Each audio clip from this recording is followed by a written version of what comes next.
motivational speaker, self-help guru, radio host, and the self-proclaimed king of party, Andrew WK, shot to stardom in 2001 with his anthem, Party Hard, and followed with hits like We Want Fun and I Get Wet.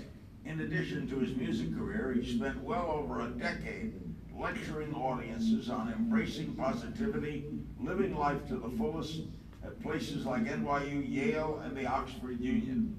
Andrew also pens the Ask Andrew Advice column for the Village Voice, and earlier this year started his own radio show on Glenn Beck's The Blaze Network, and that's called America WK. Vanity Fair recently said about you, Andrew WK defies even the most persistent attempts at categorization. Is that fair? It's fair whether I like it or not, because I haven't made it easy. Hearing you rattle off a very beautiful and complimentary introduction there made me think maybe I gotta narrow things down, because that's quite a lot for anyone to take in. I'm just a person. That is as much as I want to be categorized as. All right, on a driver's license, sometimes it says occupation.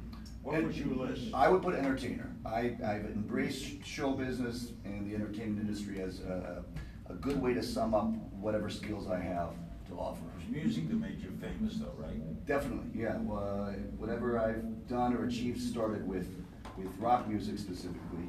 But you don't like to be labeled as only a musician. Obviously you broaden that. Well, that wasn't my intent. That just happened. I didn't ever imagine I would be writing an advice column, for example. I didn't think anyone would want to ask me anything about life, and if they wanted to ask me something, maybe it would be related to music or piano or something, the skills that I thought I had. But there's something about music that brings out powers within people that they didn't know they had. The listener as well. And I think we meet in those instances and try to connect. And I just responded when people asked me things at concerts. After the show, people would come up and ask me, you know, not just how do you make a good song or how do you get a record deal. They'd ask me, how do I deal with my parents just dying? And I was really taken aback. Their parents just died. Yeah, their parents just died. You're the son of a distinguished law professor. Who is still living. At the University of Michigan. And still teaching. And still teaching. How did you become a punk rock musician?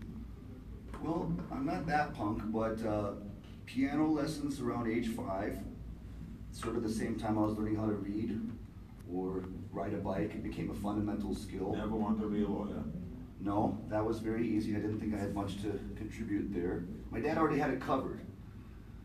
And I actually thought I would get into something like fashion design, to be honest. That's where I tried to go for college, but that didn't pan out. And then life sometimes has a way of revealing what you're meant to do to you, much to your own surprise. So I didn't think that music or rock music or anything like that was my calling until I was called to do it. You know, it wasn't my vision. That's a very good question. It's hard to I'm told that David Grohl of the Foo Fighters had a lot to do with it, right? Well, he was a very supportive and very kind gentleman at the very early days when I was first playing my first shows. And sometimes that kind of support and that kind of encouragement goes a long way, for sure. So now you got music, now you tours, you book an advice column. How did that route go that way? Well, the Frank feeling. Sinatra didn't do that. Well, yeah, but I bet he could have if he had wanted to. But he could have, yeah. He had a lot to say about life. He had lived a lot. Now, I haven't lived that much. No. So it is baffling that I don't have any authority to answer anyone's questions, this whole advice route, this self-help route. It just emerged because the reason I like music, the reason that I wanted to do music just as my own individual preference, meaning playing piano for my own fulfillment, was because it made me feel better about life, which can oftentimes not feel so good. And I think that music then became a means to an end. It wasn't the end in itself, it was a way to cheer up. It was a way to feel better. And talking, like we're doing now, actually is a way to feel better too. I use these things. I am using myself. I am a tool. What led into this party thing? Well, if I had to dedicate myself to something, after I realized I was supposed to do this show business kind of thing, I figured I would pick the theme that was the most exciting that I could think of. And being the king of, I don't know, bad times, didn't really have the ring to it. Although there are some people out there that have done that very well, I wanted to be the king of joyful stuff for my own good as well. Like if I was going to fixate on something, why not have it be very cheerful? Define partying. Action taken towards something you're excited about. So we can obviously see that in people celebrating Friday Or birthday or party. birthday or New Year's, things like that. But if you're excited about life or existing at all, then you have a reason to party every day. You can be in that mindset Well, all I the could time. regard this as my career as a party. Well, then I would say you Because are I'm partying because I don't consider it work. you're at a very advanced level. You're advanced partying. See, even not partying can count as partying when you get quite advanced. So partying could be anything. For better or worse. It could be dead partying. Well, that's for each person to decide for themselves. I have partied poorly at times, and it didn't feel so good, so I stopped. Do you feel a little apprehensive about giving advice? Of course. It's a little pompous. It's extraordinarily pompous, and that was probably the hardest thing to overcome.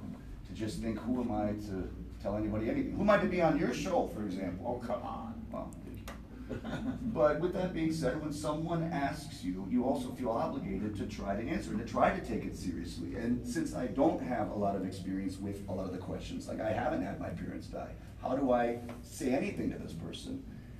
So I think we each have the ability to call upon some kind of outer or higher or deeper intelligence and consolement and can empathize, put yourself in someone else's shoes. Would you call it common sense? Well, absolutely, at best, you know, and that's not so commonly found these I'm days. told you're sober. Were you ever an alcoholic? I have experimented and enjoyed just about every drug and type of alcohol that I was able to try. Why did you do that? A lot of times just for life experience, I suppose, out of curiosity. I was completely what they would call straight edge until I was 21. And I think sort of got excited about the idea of going against what I had committed to before. How'd your father react to that? He didn't think too much of it one way or the other. Didn't have a negative thing about it? Not so much, maybe because I was older. If I had been doing that in junior high school or something, I'm sure they would have been more concerned. What I can say is that it introduced me to the worst parts of myself and the best parts of myself. And even the worst moments with drugs and alcohol were in some ways the most enlightening. And sometimes those darkest, worst times can be the best day of your life in another way. You have brothers and sisters? I have a younger brother and two half-sisters that are older than me. Next, is Andrew WK a fraud? I have no idea what this means, but I've been told that he will address rumors surrounding his true identity and discuss his decision to join Glenn Beck's Blaze radio network. Stay with us.